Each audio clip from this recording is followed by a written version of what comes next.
What movie could have been over in 10 minutes if the main character wasn't such a fool? The Visit. Kids, we are going to visit our grandparents. Mom, I don't want you to go. But if you feel like you really want to go, I'll drive you to their house. Mom, hey, y'all ain't my parents. I'm calling the police. The end. I can't stand that the mother didn't apologize once in the movie for just leaving her kids with two crazy murderers. The Ring Girl 1. Hey, do you wanna watch the tape that kills you in 7 days? Girl 2. No thanks. No thanks. Let's watch the tape that kills you in 3 days instead. I heard it's much better. Apostrophe. Where's the one that kills you tomorrow? There's a meeting I want to get out of. Jurassic Park. If Hammond actually spared no expense. Hammond spared no expense. 15 minutes later he told you how many times we needed locking mechanisms on vehicle doors. How the duck do you have a T-Rex but not locks on the car doors? Because they can't reach the door handles with their tiny arms. Over the hedge. RJ decided to be a dum-dum and steal all of the bear's food. Like, what did he think would happen even if he didn't accidentally wake him up? The bear would still have woken up a week later and probably would known it was AskReddit. Although I suppose if RJ never stole the food he would still be a con man, and the forest animals likely would starve to death that year, so dang. I haven't heard someone reference Over the Hedge in years, lol. They should make a crossover movie with Hoodwinked. Could have dueling super speed squirrels hopped up on caffeine. Aladdin. If Jafar would have just paid Aladdin what he promised him instead of betraying him at the cave, he would have had the lamp and become king, be mighty powerful. Aladdin just wanted his money in return for the lamp. For real. It's not like Aladdin would have been able to do anything about Jafar using the lamp. Right? But no. Jafar is the basest sort of villain. He's a lowly troll. He simply cannot resist an opportunity to screw someone over for his own sadistic amusement. Even when it is directly counterproductive. He wasted time trying to get Aladdin to give up his only leverage, when he could have just pulled the man up and completed the deal. No Country for Old Men. Never go back to the scene of the crime. Also, if you find a duffel bag full of cash and decide to keep it, check it for tracking devices. Take the cash. Leave the duffel bag. Now Llewellyn and Carla are living comfortably in an isolated Idaho ranch they paid cash for. Edit. I'm aware that Tracker was in a wad of cash. In my version, Moss leaves that stack in the truck with the dead guy. Quit ruining my fantasy of the Mosses living happily ever after. Cars. If Lightning McQueen listened to his crew and changed his tires as ordered, link B/5K Sutab 04 T equals 30, he could have won the race. Or if he'd have let Mac go to bed, maybe the back hatch wouldn't have been opened, unchecked, etc. Or if he hadn't have been speeding like the little daredevil he is, he might have gotten to the second race, maybe knowing this time why tires are important. Or if the cars weren't even cars. Look, Cars to me falls under Belisario's principle. Some movies don't have to make sense to be enjoyable. I think it makes sense. It's just that the main character is an arrogant buffoon. It's the entire point of the movie, to force him into a sink or swim situation, where he must grow. Edit. This whole thing has caused me to want to rewatch the entire series. Goodbye. 6 hours of my life. Not a movie, but 13 reasons why the ducking kid just couldn't listen to the damn tapes. It's literally the first thing she tells him. It's what everyone repeats to him a million times. He runs around asking PPL shit instead of listening to the tapes. In the book, he reads the tapes in one night. There'll be a chapter of the night, then a flashback chapter of that specific tape, and it would continue to go back and forth overnight. Unfortunately, Netflix made an average book an awful show. Star Wars Episode 1.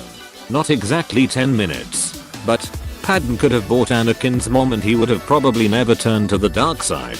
Republic credits may not be worth much on Tatooine, but I'm sure one of her jewel-encrusted headdresses is.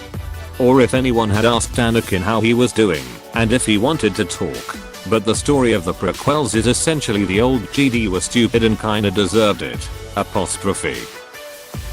50 Shades of Grey.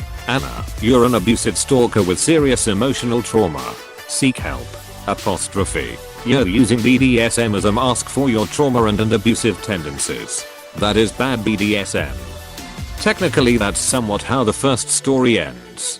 Too bad they totally screwed it up in the sequels with yes he does beat her because she reminds him of his mother, and no it's not BDSM, but yes her love will save him from being an abuser. Like, no. Love will never change your abuser, because most abusers are under the delusion that they do actually love you, and those that aren't couldn't care less about your love anyways. Pretty much anything on the Hallmark channel. Wait, let me explain. Apostrophe. I'm dying of a women's disease. That's Lifetime. Hallmark is 25-year-olds finding love. Lifetime is 40-year-olds being miserable. Batman Begins. The Waynes shouldn't have left through the side exit of the theater.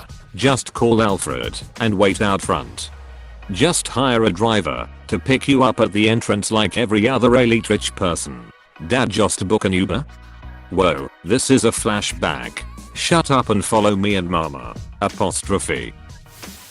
John Wick. If Theon would have just killed John, considering they ducked Hannah pretty bad, not only would we not have gotten 3 movies, but Theon would be known as the person who killed Baba Yaga. Being the son of a crime lord and worldwide recognition for killing the most famous assassin on the planet would make the Tarasov family untouchable. Hi. Is the car for sale? No. Where did you buy it? I'm a mobster's son with a literal bottomless checkbook. Murray's Classic Vehicles. Drop my name John Wick, and they'll give you a good deal. Hey. Thanks. Emperor's New Groove. Isma originally says that she could just turn him into a flea, put that flea in a box, put that box into another box, and eventually send it to herself so she could smash it with a hammer. Then she says to save on postage, she'll just use poison, which ends up not being poison. Even if she went with the original plan, he'd be a flea, and, for all intents and purposes, out of the picture pretty instantly. Isma ducked herself trying to save like a quarter. Or if Cusco wasn't a fool and saw past Isma, or wasn't an asshole to everyone, which helped push the whole let's get rid of him mentality. I feel like the job of Emperor is sort of like asshole to everyone.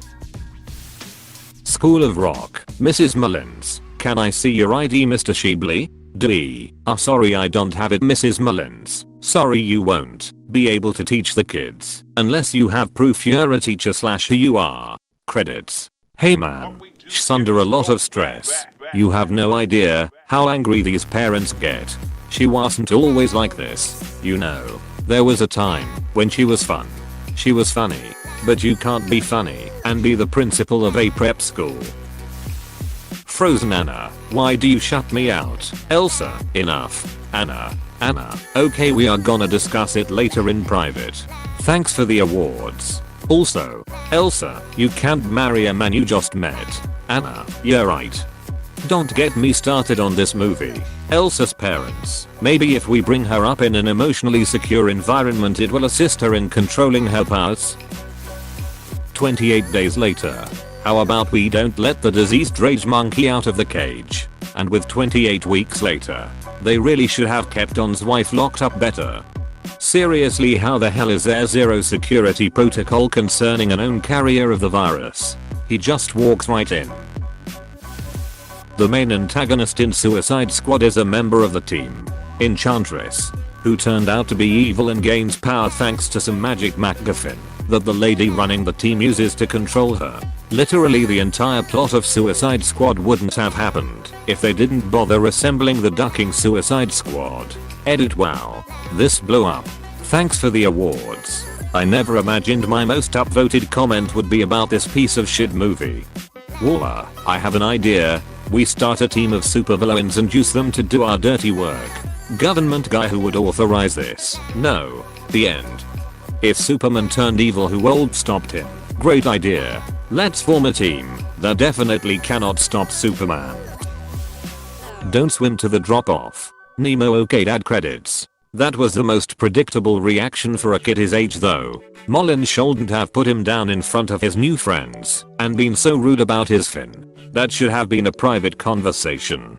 Exactly. Nemo was always going to swim off because Molin was overprotective for his entire life, and putting him down when he wasn't otherwise going to swim out was the final straw. Conversely, Molin was always going to do that because he lost his wife and kids to the barracuda and wanted to protect his only remaining son. What I'm saying is free will doesn't exist. But seriously, this question sometimes misses the fact that characters' actions, though sometimes stupid, may be consistent with who the characters are. Hey, thanks for watching, and don't forget to subscribe.